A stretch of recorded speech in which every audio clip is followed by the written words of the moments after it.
Guys, welcome back to our amazing video. कैसे हो आप लोग? उम्मीद है कि आप सब अच्छे होंगे। आज की स्टोरी इंस्टाग्राम पे बेस्ड है। इंस्टाग्राम का एक मैसेज आपको कहां से कहां पहुंचा सकता है। पंकज अभी कॉलेज में था। उसकी डे टू डे लाइफ थी सुबह उठना, पढ़ाई करना, कॉलेज जाना, कॉलेज से आना, फिर पढ़ना, फिर सो जाना। ऐसी उसकी लाइफ कट रही थी। कॉलेज में ही उसका एक और ग्रुप था जिसमें कुछ लड़के और कुछ लड़कियां थीं। एक दिन उनके ग्रुप वाले लोग एक साथ इकट्ठे होते हैं और उनके बीच में बातें चलने लगती हैं।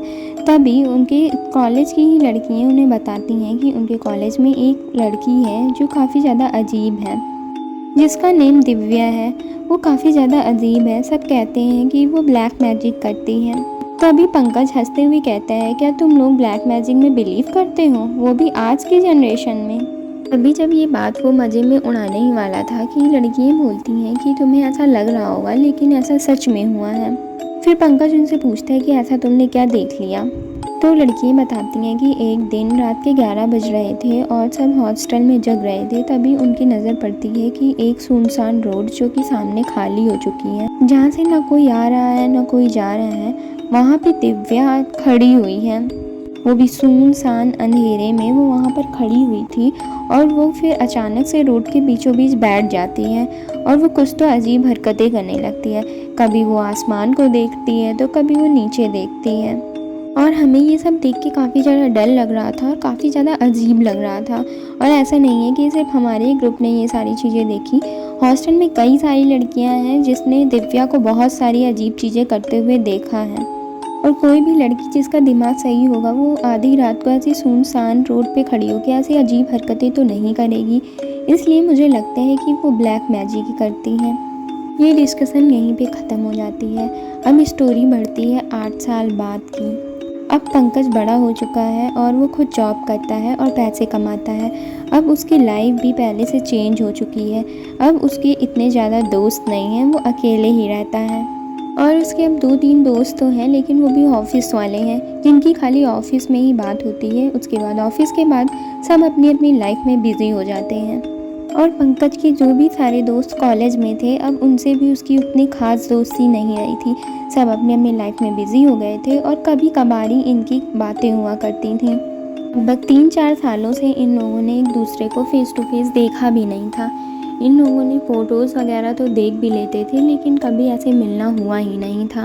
एक दिन पंकज जब अपने ऑफिस से अपने फ्लैट में आता है तो वो ऐसे ही कॉफ़ी लेकर अपनी बालकनी में चला जाता है।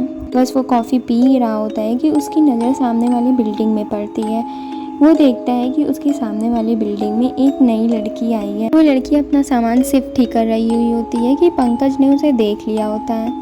पता नहीं कैसे, ऐसे तो पंकज किसी लड़की पे ज़्यादा ध्यान नहीं देता था, लेकिन उस लड़की को देखने के बाद उसकी नज़रें ही नहीं हट रही थीं और वो सारा काम करते हुए बस उस लड़की को ही देखे जा रहा था कि वो आगे क्या क्या कर रही है, वो कैसे शिफ्ट कर रही है और क्या क्या चीज़ें हो रही हैं। ऐसे ही कुछ टाइम उस लड़की को देखने के बाद फिर वो सारे काम में बिज़ी हो जाता है। और जब वो रात में सोने जाता है और अपने फ़ोन को उठाता है तो देखता है कि इंस्टाग्राम पे उसे एक फ्रेंड रिक्वेस्ट आई हुई है। जब वो उस फ्रेंड रिक्वेस्ट को ओपन करके देखता है तो वो उस लड़की की फ्रेंड रिक्वेस्ट होती है जिसने उसे आज देखा था। वही लड़की जो आज नई नई शिफ्ट हो रही थी और उसकी फ्रेंड रिक्वेस्ट भी आ जाती है। अब पंकज तो उसे जानता है कि वो सामने वाली बिल्डिंग में अभी भी शिफ्ट हुई नई लड़की है, तो वो उसकी रिक्वेस्ट एक्सेप्ट कर लेता है। वो देखता है कि उस लड़की का नाम भी दिव्या है। ऐसे ही कुछ देर बाद ही उस लड़की का मैसेज भी आ जाता है। अब दोनों की बातें शुरू हो जाती हैं। ऐसे देखते देखते बातें इतनी ज़्यादा लंबी हो जाती है कि पूरी रात गुजर जाती हैं। ऐसे ही दिन बीतने लग जाते हैं। अब दोनों एक दूसरे से काफ़ी ज़्यादा बातें करने लग जाते हैं। हर दिन रात ये लोग बस एक दूसरे से बातें करते रहते हैं। हमेशा ये दोनों एक दूसरे को टेक्स्ट किया करते थे और काफ़ी ज़्यादा बातें होने लगती थी। जो पंकज था वो सारी चीज़ें अपनी बताता था कि आज मैं ये करूँगा, मेरा ये प्लान है, मेरे ऑफिस के ये दोस्त हैं, मैं यहाँ जाऊँगा, मैं ऐसा करूँगा। और वहीं पर जो दिव्या थी वो इस टाइप की थी कि वो बस हाँ ये ऐसा वैसा बोलती थी, लेकिन अपने बारे में कुछ भी नहीं बताती थी। अब हर वक्त पंकज के दिमाग में बस दिव्या ही चलती रहती थी। वो दिव्या से मिलकर काफ़ी ज़्यादा खुश था और उसे फाइनली ऐसा लग रहा था कि मानो उसे कोई ऐसा मिल गया जो उसकी बातें सुनने के लिए तैयार है। उसे अपनी सारी बातें शेयर करता था। उसके दिमाग में हर वक्त पर दिव्या ही चलती रहती थी और देखते देखते कब उसे दिव्या पसंद आने लग गई उसे पता भी नहीं चला। अब धीरे धीरे इन लोगों की बातें और भी ज़्यादा बढ़ गई। इन लोगों ने नंबर एक्सचेंज कर लिया। अब इनकी कॉल पर भी बात होने लगी। दिन भर ये टेक्स्ट करते, जब ऑफिस में रहते तो इंस्टाग्राम पर बातें करते, व्हाट्सएप पर बातें करते और फिर रात में कॉल भी करते थे। जब भी इन्हें टाइम मिलता ये कॉल पे बातें करते। ऐसे करते करते इन लोगों के कुछ दिन बीत जाते हैं। अब ये लोग डिसाइड करते हैं कि इन लोग मिलेंगे। अब हर वीकेंड ये मिलना भी शुरू कर देते हैं। जो दिव्या होती है उसे तो ये पता होता है कि जो पंकज होता है वो अकेले फ्लैट पे रह रहा होता है, इसीलिए वो जब भी दिव्या आती है वो पंकज के लिए कुछ ना कुछ बनाकर टिफ़िन लेकर आती थी। कभी वो पंकज के लिए कुछ बनाकर लेकर आती थी तो कभी कुछ बनाकर लेकर आती थी। और हर छोटी से छोटी चीज़ जो भी वो बनाती थी वो पंकज के लिए भी बना दिया करती थी। जैसे अगर वो मैगी भी बना रही हो तो वो भी पंकज के लिए बना दिया करती थी और पंकज को देने आ जाती थी। एक तरह से हम कह सकते हैं कि ये उनके मिलने का तरीका भी हो सकता है कि इसी बहाने दोनों मिल भी लेते थे। पंकज धीरे धीरे अब दिव्या से काफ़ी ज़्यादा प्यार करने लग जाता है, लेकिन अभी तक उसने दिव्या से कन्फेस नहीं किया होता है, क्योंकि उसे ऐसा डर था कि अगर वो दिव्या को सारी चीज़ें बता देगा तो कहीं ऐसा ना हो कि दिव्या उसे मना कर दे, उसका दिल टूट जाए। इस वजह से वो उसने अभी तक कन्फेस नहीं किया था। वो कहते हैं ना, मोहब्बत दूर से ही सुहानी लगती है। अगर मोहब्बत में किसी एक ने साथ छोड़ दिया ना तो वो मोहब्बत कब डरावनी बन जाती है पता भी नहीं चलता है। इन सब चीज़ों के साथ साथ अब पंकज में काफ़ी ज़्यादा चेंजेस आने स्टार्ट हो गए थे। पंकज अब बहुत ज़्यादा आलसी होने लग गया था। वो हर चीज़ें ये बोलकर टाल देता था कि वो बाद में कर लेगा। अब हर वक्त वो दिव्या को बस मैसेज ही करता रहता था। अगर दिव्या का रिप्लाई नहीं भी आता था फिर भी वो मैसेज करता रहता था। अब वो दिव्या को मैसेज करता था, जब दिव्या का मैसेज ना आए तो उसे कॉल करता था, कॉल नहीं पिक हो रही है तो मैसेज करता था। अब वो डिस्परेटली दिव्या को कॉन्टीन्यूअसली मैसेज करता, कॉल करता, हमेशा दिव्या के बारे में सोचता रहता था। अब पंकज के अंदर बहुत ही ज़्यादा एग्रेसिव नेचर बढ़ता जा रहा था। कहीं दिव्या का लेट रिप्लाई आता तो उसे बहुत ज़्यादा गुस्सा आने लगता। कभी अगर दिव्या कॉल ना उठाती, उसके मैसेज का रिप्लाई नहीं करती तो उसे बहुत ज़्यादा गुस्सा आने लग गया था। वो हर वक्त बस दिव्या के बारे में सोचता रहता था कि कहीं दिव्या किसी और के साथ ना हो, कहीं दिव्या उसे मना ना कर दे।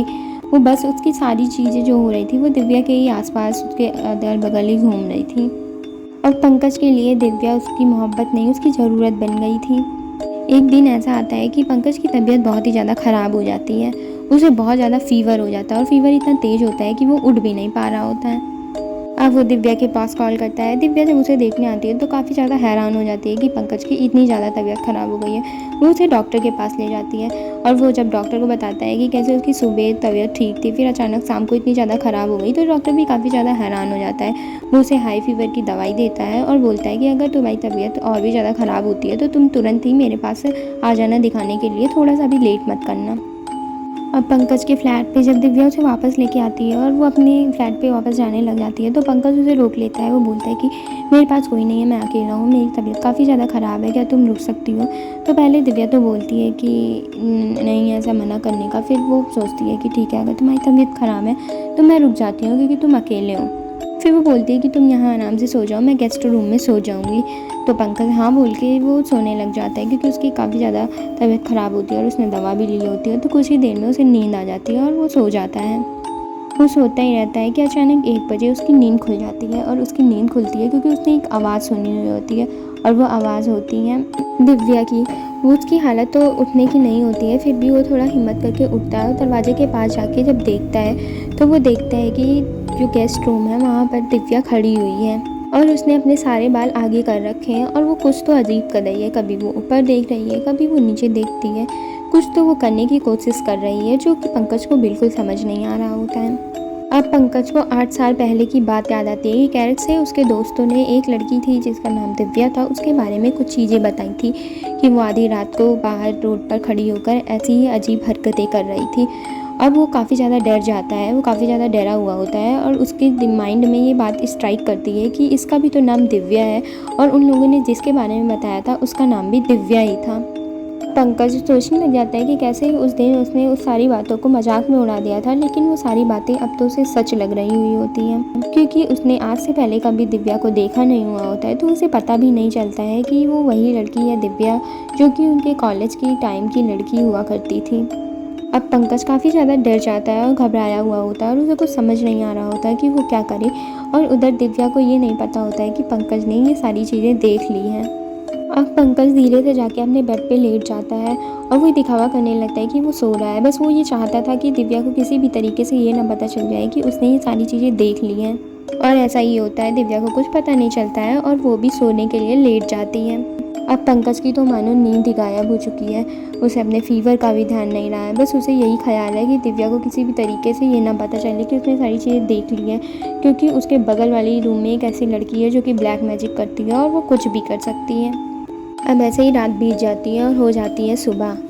अब सुबह सुबह ही दिव्या पंकज के पास आती है और वो बोलती है कि मुझे ऑफिस के लिए जाना पड़ जाएगा, और वो पंकज को दवाइयाँ देती है और उससे कहती है कि रात में वो फिर से उससे मिलने आएगी और दिन भर वो उससे मैसेज और कॉल पर पूछती रहेगी कि उसकी हेल्थ कैसी है, वो ठीक है या नहीं है। तो पंकज कहता है कि ठीक है, तुम जाओ। पंकज अपने दोस्त से कहता है कि उसकी तबीयत ख़राब है, क्या वो उससे मिलने आ सकता है। तो उसका दोस्त कहता है अगर तेरी तबीयत ख़राब है तो क्यों नहीं, मैं तो उससे मिलने आ सकता हूँ। और वो उसके मिलने के लिए आने ही वाला होता है कि पंकज रेडी हो जाता है। जब उसका दोस्त पंकज के फ्लैट पर आता है तो पंकज उसको सारी चीज़ें बताता है, शुरू से लेके लास्ट तक। कैसे कॉलेज में उसके दोस्तों ने एक लड़की के बारे में बताया था जिसका नेम दिव्या था, फिर वो कैसे यहाँ पे एक लड़की दिव्या से मिला, फिर उसने जो सारी हरकतें देखी, कैसे उसके दोस्तों ने बताई थी कि वो अजीब हरकतें करती है, और सेम वही हरकतें उसने अपनी आंखों से देखी। और फिर वो अपने दोस्त से कहता है कि क्या वो उसके साथ फ्लैट पे जा सकता है, क्योंकि इस फ्लैट पे वो रात में वो लड़की फिर से वापस आएगी।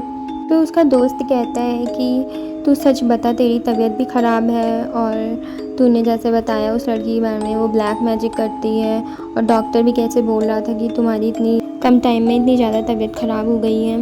ये सारी चीज़ें देख के तो मुझे ऐसा लगता है कि उस लड़की ने तेरे ऊपर भी कोई ब्लैक मैजिक तो नहीं कर दिया। तो कैसे उसका फ्रेंड बताता है कि तेरे नेचर में भी काफ़ी ज़्यादा चेंजेस आ गई हैं, क्योंकि पंकज को खुद से तो ऐसा कुछ लग नहीं रहा था, लेकिन जो दूसरे लोग थे उसे देखने पर पता चल रहा था कि पंकज के नेचर में काफ़ी ज़्यादा चेंजेस आ चुकी हैं। पहले वो काफ़ी ज़्यादा काम हुआ करता था, लोग भी उसकी काफ़ी ज़्यादा तारीफ़ करते थे कि हमें तेरे जैसे पर्सनालिटी चाहिए, और कैसे वो अब काफ़ी ज़्यादा एग्रेसिव हो गया है, उसे छोटी छोटी बातों पर गुस्सा आने लग गया है। वो सारी चीज़ें उसे बताता है। तो फिर अब पंकज को सारी चीज़ें समझ में आ रही हुई होती है। अब पंकज को कुछ भी समझ नहीं आ रहा होता, वो काफ़ी ज़्यादा डर चुका होता है, उसे कुछ भी समझ नहीं आ रहा होता। तो उसके फ्रेंड ने उसे सजेशन दी हुई होती है कि ऐसा कर, तू अपने घर चला जाओ और अपने किसी बड़े से बता दियो और कुछ सजेशन लियो, कुछ ना कुछ ऐसा निकल आएगा रास्ता जिससे तू ठीक हो सकता हो। और मुझे जैसा जहाँ तक लग रहा है ये ब्लैक मैजिक का ही सीन है। अब पंकज को भी अपने दोस्त का सजेशन समझ में आ रहा होता है और उसे ऐसा लगता है कि उसे अपने घर ही चले जाना चाहिए। तो जो पंकज का दोस्त होता है वो पंकज को उसके घर तक छोड़ने के लिए जाता है, क्योंकि उसकी काफ़ी ज़्यादा तबीयत ख़राब हुई होती है और वो इस हालत में नहीं होता है कि वो अकेले अपने घर पर जा सके। जब पंकज घर पहुंचता है तो वो सारी चीज़ें अपने घर वालों को बताता है, उसके घर वाले देखते हैं उसकी तबीयत काफ़ी ज़्यादा ख़राब हो चुकी है। ये सारी चीज़ें सुनने के बाद उसके पापा बोलते हैं कि तू पास ही एक बहुत बड़ा मंदिर है, तू हमारे साथ उस मंदिर में चल। अब वो मंदिर पहुंचते हैं। मंदिर में पहुंचने के बाद वो देखते हैं कि वहाँ पर एक बाबा बैठे हुए हैं। वो सारी चीज़ें बाबा से डिस्कस करते हैं, सब बताते हैं। तो बाबा उनसे बताते हैं कि तुम्हारे ऊपर ब्लैक मैजिक किया गया है, और जिस लड़की ने तुम्हारे ऊपर ब्लैक मैजिक किया है वो ये नहीं चाहती थी कि तुम किसी और के पास जाओ। दिव्या ये नहीं चाहती थी कि पंकज उसे कभी भी छोड़कर किसी और के पास जाए। पंकज दिव्या से ऑब्सेस्ड नहीं था, बल्कि दिव्या पंकज से ऑब्सेस्ड थी। दिव्या ये चाहती थी कि जब वो पंकज से कहे उठ तो पंकज उठे, जब पंकज से कहे बैठ तो पंकज बैठे। यानी दिव्या पूरी तरीके से पंकज पे कंट्रोल चाहती थी। इसीलिए दिव्या पंकज को टाइम टू टाइम कुछ ऐसा खिलाती थी जिसमें उसने काला जादू किया हुआ होता है, और जब भी पंकज उस चीज़ को खाता था तो कुछ ना कुछ कंट्रोल दिव्या के पास चला जाता था। इसीलिए पंकज अब बहुत ज़्यादा एग्रेसिव होने लग गया था। और अगर आप किसी पर काला जादू करते हो तो उसकी तबीयत ख़राब होने लग जाती है, और आप जितना ज़्यादा उस पर काला जादू करते हो उतनी ज़्यादा उसकी तबीयत ख़राब हो जाती है। अब पंकज बाबा जी से बोलता है कि आप कुछ ना कुछ करिए और मुझे बस अब इस काले जादू से बाहर निकाल दीजिए। मैं अब उस लड़की को देखना भी नहीं चाहता और उससे बात भी नहीं करना चाहता हूँ। बाबा जी उसे एक मंत्र बताते हैं और बोलते हैं कि तू इसे सुबह शाम मंत्र का जाप किया करना, और उसके हाथ पर एक मंत्र वाला धागा बांध देते हैं। और अब बाबा जी उससे बोलते हैं कि अब उस लड़की के सामने तो कभी भी मत पड़ना, और तुम अपना फ्लैट भी जितना जल्दी हो सके उतना जल्दी चेंज कर लो। अब पंकज और उसके पापा बाबा जी से मिलने के बाद अपने घर वापस लौट आते हैं।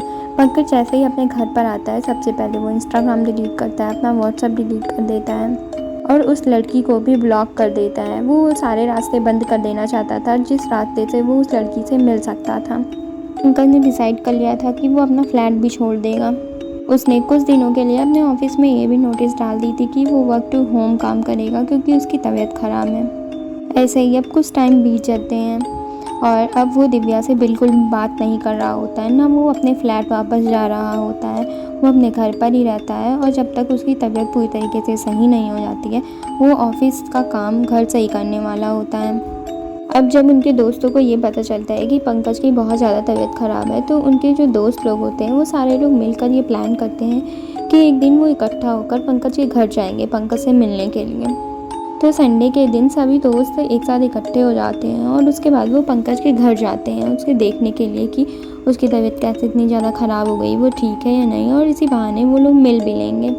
जब वो पंकज से मिलने जाते हैं तो पंकज उनको सारी चीज़ें बताता है कि कैसे उसे दिव्या नाम की एक लड़की मिली थी जिससे वो बात करने लगा और वो वही लड़की निकली उसके कॉलेज वाली। और बाई चांस उसके पास उस दिव्या के साथ अपनी फ़ोटोज़ भी होती है। जब वो दिखाता है अपने दोस्तों को तो सब लोग ये बताते हैं कि ये तो वही लड़की है जो कॉलेज के टाइम पर उन लोगों के साथ पढ़ती थी। अब जो पंकज को डाउट था कि कहीं वो यही लड़की ना निकले, अब उसे यकीन में बदल जाता है कि ये वही लड़की है जो कॉलेज में पढ़ा करती थी। उनके दोस्त उन्हें बताते हैं कि कैसे हमने सारी चीज़ें तुझे बताई थी कि वो लड़की अजीब है और ब्लैक मैजिक करती है और तू तब भी उस लड़की के जाल में फंस गया। और उसके दोस्त उससे कहते हैं कि दुनिया में कितनी सारी लड़कियां थी, करोड़ों लड़कियां थी, और तुझे उन करोड़ों में से मिली भी कौन सी लड़की, वही लड़की जो कि काफ़ी ज़्यादा अजीब है और काला जादू करती है। जहाँ पंकज पहले ब्लैक मैजिक वगैरह इस सब में बिलीव नहीं करता था, कहाँ पंकज के साथ ऐसी घटना हो गई जिसके बाद वो उसे अब कभी अपनी ज़िंदगी में भी नहीं भूल पाएगा। तो गाइज़ ये थी आज की स्टोरी। आई होप गाइज़ आपको ये स्टोरी पसंद आई हो। ऐसे ही और भी इंटरेस्टिंग वीडियोस देखने के लिए आप हमारे चैनल को जल्दी से सब्सक्राइब कीजिए, लाइक कीजिए, कमेंट कीजिए और अपने दोस्तों के साथ शेयर करना मत भूलिएगा। बाय बाय गाइज़, मिलते हैं नेक्स्ट वीडियो में।